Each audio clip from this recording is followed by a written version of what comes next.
Mesdames et messieurs, bonsoir. Merci de nous rejoindre dans cette nouvelle édition de Viva Événement. À la une, le défi a été relevé concernant les objectifs de développement dans la région de Ménabé. La réhabilitation de la route nationale numéro 5 reliant Mahabou à Mourdave est enfin achevée après 20 mois de travaux. Le président de la transition Ange Radzouelne était sur place pour effectuer ce jour son inauguration officielle. Par ailleurs, le président a lancé un avertissement à l'adresse des responsables étatiques incitant à la grève, comme c'est le cas des enseignants. Une situation non tolérable dans ce contexte actuel de transition consensuelle. Mamba Okafechanienne et Nzara Djiansou ont fait le reportage. Pendant plusieurs années, la population de Mourdave et environ se sont plaints du mauvais état des routes, celles reliant la région de Ménabé à la région Vaknakarch, mais surtout à la région Analamang. Et c'est le 25 septembre 2010 que la pose de la première pierre a été effectuée pour la réalisation du défi que s'était lancé le président de la transition, Ange Radzouelne.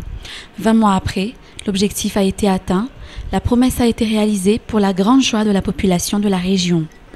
Lors de son discours, le président de la transition a souligné l'importance de l'achèvement de la réhabilitation de ce tronçon de route de 45 km pour le développement économique régional et national.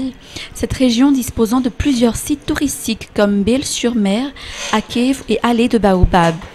Malgré le sarcasme de certaines personnes mal intentionnées, les travaux sont arrivés à leur terme et la participation de tout un chacun dans le développement du pays ne pourrait que le faire avancer dans ce sens.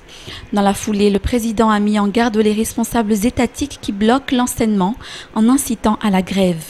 Il a souligné que la transition a été mise en place de manière consensuelle et inclusive.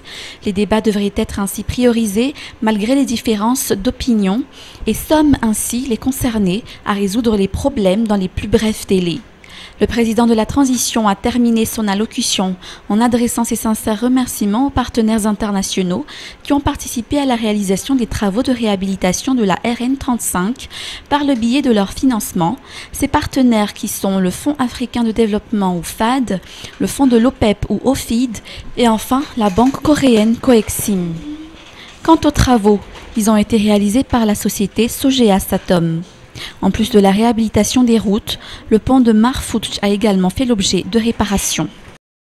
Politique toujours, la mésentente entre les membres de l'exécutif fait naître moult débats, surtout suite au limogeage du ministre de l'Environnement. Selon le Premier ministre Omer Berizi, qui en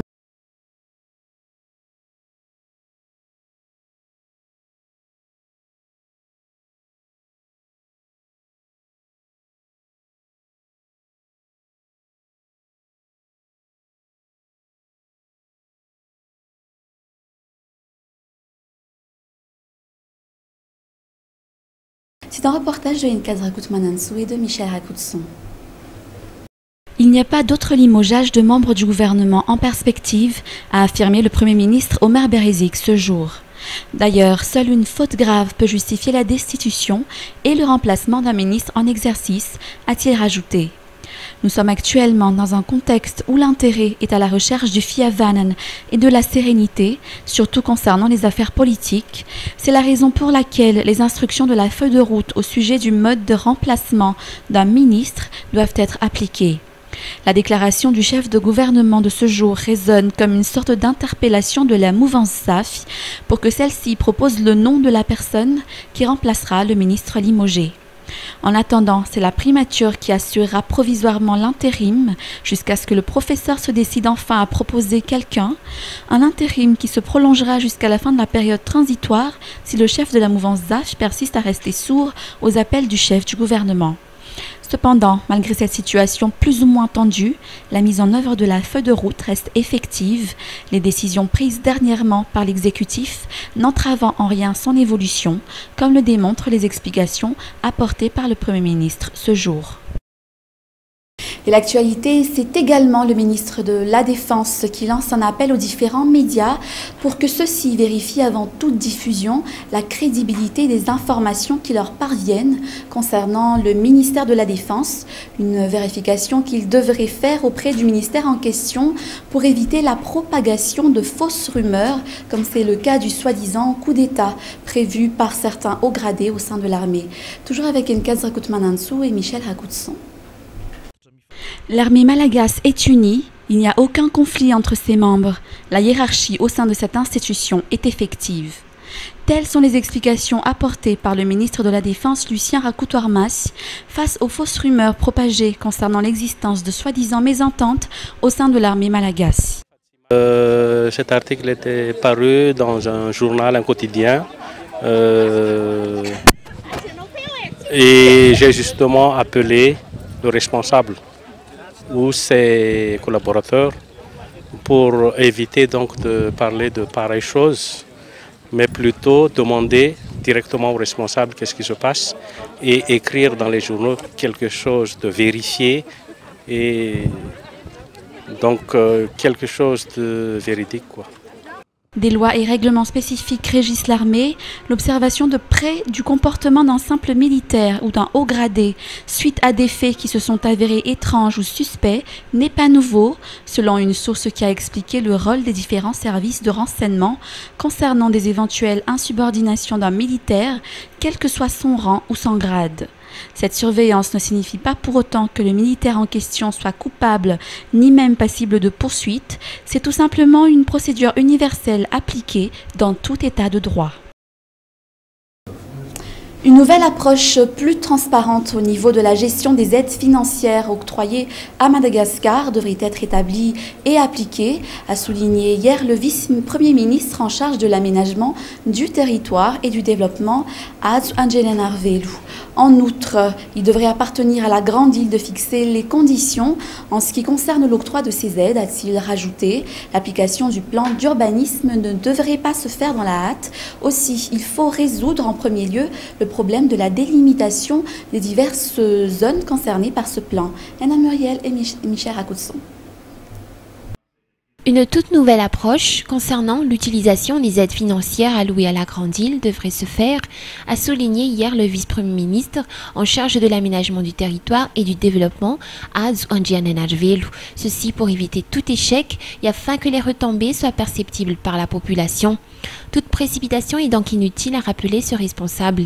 Madagascar devrait être également apte à fixer les conditions lors de l'octroi de ces allocations, contrairement à ce qui s'est tenu auparavant où l'on a toujours été dans l'obligation d'accepter toutes les conditions fixées par les bailleurs de fonds. Le vice-premier ministre a insisté sur l'importance de cette bonne gouvernance. Mis à part cela, le ministère a toujours eu une politique bien définie concernant les bailleurs de fonds. 8 communes ont déjà été financées à travers la mise en place d'une stratégie régionale pour l'aménagement du territoire ou SRAT. Le vice-premier ministre a précisé que les retombées de ces aides financières devront être perceptibles par la population. Concernant l'application du plan d'urbanisme, cela doit se faire petit à petit et les étapes devront être respectées, a-t-il ajouté. Actuellement, le ministère de l'Aménagement du territoire est sur le point de régler la délimitation litigieuse des différentes zones concernées par ce plan d'urbanisme. Et on passe à un tout autre sujet. Actuellement, la CEIMAD ne dispose plus que de 5000 m² de terrain à gérer. Cette situation serait due à une mauvaise gestion de la société. Les responsables au sein de la CEIMAD, avec l'appui de l'État, sont sur le point de redresser la situation. La première solution étant d'établir un plan de redressement par la modification de l'organigramme et de changer la direction de cette société. Plus de détails dans ce reportage de Anna Muriel et de Michel Rakoutson. Il ne reste plus que 5000 m² de terrain à gérer pour la société CEIMAD actuellement. Selon les explications des responsables au sein de cette société, cela est le fruit d'une mauvaise gestion au niveau de cette société d'État auparavant. Des solutions sont en vue actuellement grâce à une coopération de cette société avec l'État qui a voulu prêter main forte pour l'octroi de terrain et la mise en place de nouvelles stratégies efficaces en matière de gestion domaniale. Parmi les solutions qui sont en cours de réalisation, le changement de la direction de cette société ainsi que la mise en place d'un nouvel organigramme. Notons qu'auparavant, la CEMAD pouvait gérer une surface de 600 hectares. Selon son directeur général actuel, Raarson Live, tous les terrains sous la gestion de la CEMAD ont tous été vendus par le biais d'une vente location ou d'une vente cash. Une toute autre solution de redressement de la société a également été octroyée par l'État, entre autres confier la gestion des terrains consacrés pour les Tchanmour dans toute l'île à la CEMAD, une offre qui ne peut être que bénéfique, a rajouté le directeur général de la CEMAD, car les bénéfices obtenus pourront être utilisés pour la reconstruction d'autres lotissements. Le DG de la CEMAD a rajouté que ce problème de terrain concerne également toutes les agences de la CEMAD dans l'île, notant que la CEMAD a 50 ans d'existence actuellement. Voilà, c'est la fin de cette édition. Merci d'être fidèle à nos antennes. Excellente soirée en compagnie de Viva. Au revoir.